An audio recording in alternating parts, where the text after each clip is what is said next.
Bonjour, bienvenue dans cette vidéo où je voudrais vous présenter 7 raisons de soutenir un manager en difficulté. Alors tout d'abord, définissons ce que c'est qu'un manager en difficulté. Alors je vais être assez bref dans cette vidéo qui va déjà être assez longue parce qu'il y a une vidéo qui est vraiment consacrée à ce qu'est un manager en difficulté. Donc en quelques mots, un manager en difficulté, c'est un manager qui a un comportement risqué, soit pour sa santé, soit pour celle de ses salariés, soit pour les résultats de l'entreprise. Alors évidemment, il y a souvent une combinaison en fait de ces trois facteurs de risque pour un manager qui est en difficulté. Alors il y a deux alternatives au fait de soutenir un manager.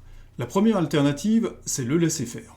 Donc dans la majorité des cas, en fait, tout va bien, il n'y a aucun problème, puisque finalement, ça fait partie du job d'un manager de trouver des solutions à un problème. La limite du laisser faire, c'est lorsque le manager n'arrive pas à trouver de solution et qu'il reste enlisé dans sa difficulté, voire que sa difficulté empire. Et en général, ça va jusqu'au point où il y a une crise, et cette crise, ça se termine par la deuxième alternative, qui consiste à remplacer le manager. Donc vraiment, soutenir, ça permet d'éviter d'aller à cet extrême, puisque derrière le remplacer le manager, ça pose un certain nombre de problèmes, notamment en termes de coûts, en termes d'image et en termes de traces que ça laisse à long terme vis-à-vis des salariés. Alors maintenant, voyons la première raison en fait de soutenir un manager en difficulté.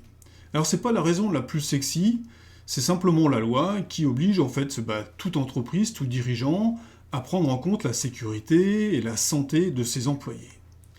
Mais en fait, quand on creuse un petit peu l'esprit de la loi, quand ça reste pas simplement sur le texte, on voit assez facilement le sens qu'il y a derrière ça.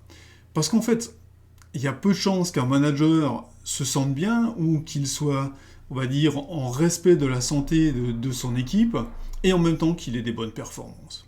Donc d'une certaine façon, la loi renvoie en fait à une autre raison, c'est qu'en s'occupant de la santé de l'ensemble des salariés, quelque part, on travaille aussi pour la performance. Et ça, c'est vraiment la deuxième raison. C'est que pour la performance de l'entreprise, il est intéressant de soutenir ses managers. La première chose que l'on peut dire, c'est que finalement, la performance, elle tient souvent aux détails. Alors par détail, je vais dire des choses anodines qui ne sont pas du tout sexy et qu'on n'a pas l'habitude de rapporter. Pensez par exemple à quelqu'un de la maintenance qui passe près d'une machine et qui entend un bruit qui n'est pas le bruit qu'il a en mémoire. Ce n'est pas un bruit normal pour lui. Et il prend sur lui, en fait, de commencer à faire un diagnostic pour voir s'il ne se passe pas quelque chose.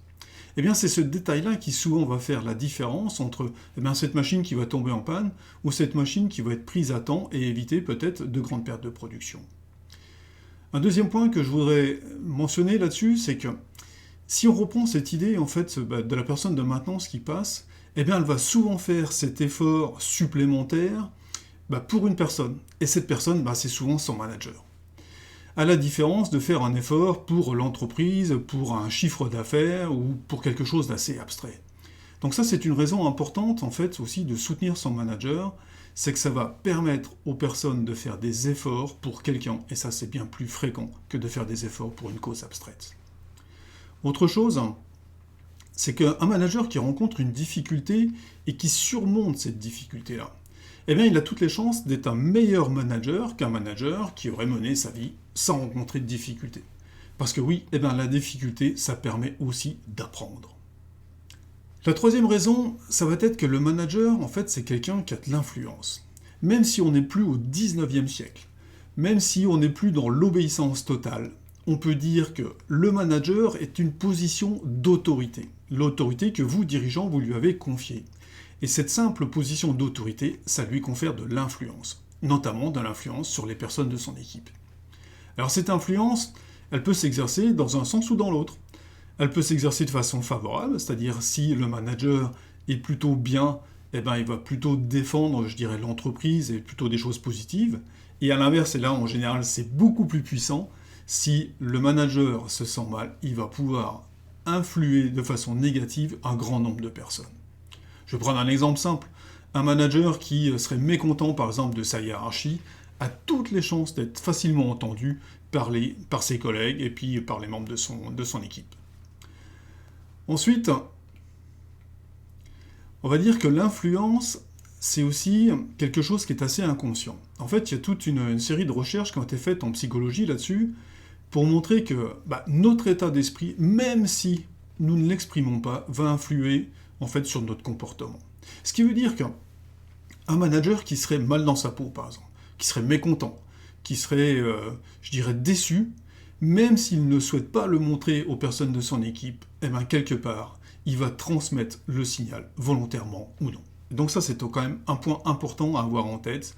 Et donc, un manager qui est soutenu, il va transmettre finalement cette idée de soutien à l'ensemble de son équipe. Donc il va non seulement lui être mieux, mais quelque part, il va pouvoir aussi transmettre le sentiment d'être soutenu, un sentiment de sécurité. Et là, on en reparle dans quelques instants. Maintenant, si on parle des changements, eh bien, les changements, on va dire, je ne vais rien vous apprendre, aujourd'hui, ils sont plutôt fréquents, ils sont plutôt rapides, voire même parfois un peu violents.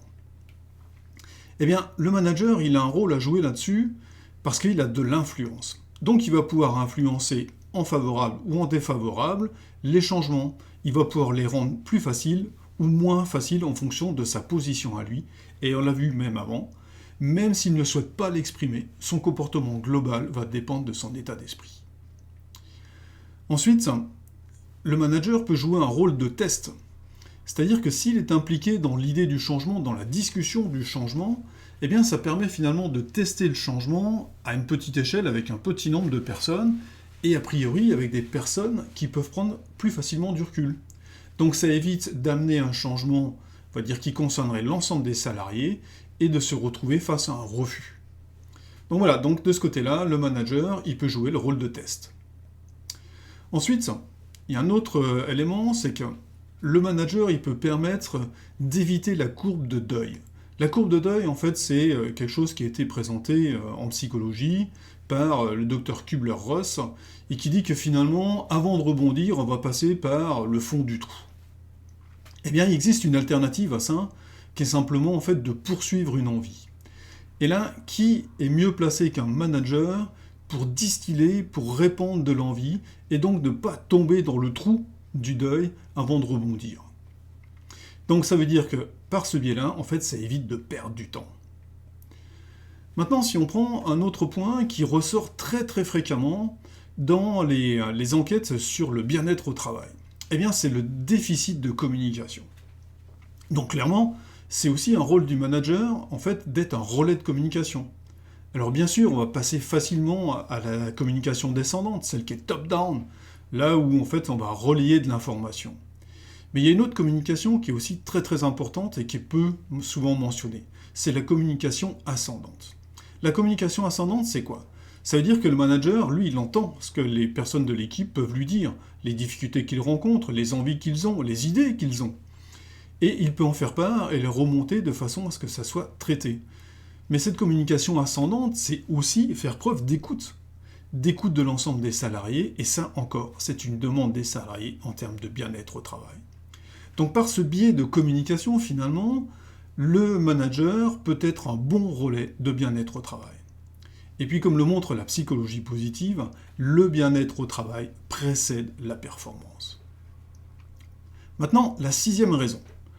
La sixième raison, ça tient à la relation et à la relation humaine. En fait, l'être humain est un être de relation. Il a besoin d'avoir cette relation.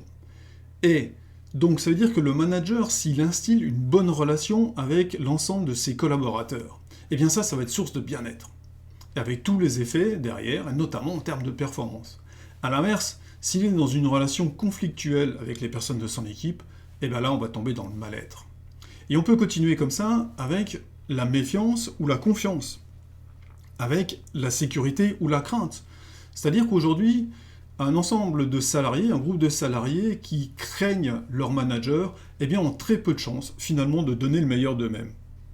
Là encore, la psychologie nous montre que sous la pression, on fait du meilleur travail uniquement quand ce travail, entre guillemets, est répétitif et ne demande pas d'investissement intellectuel.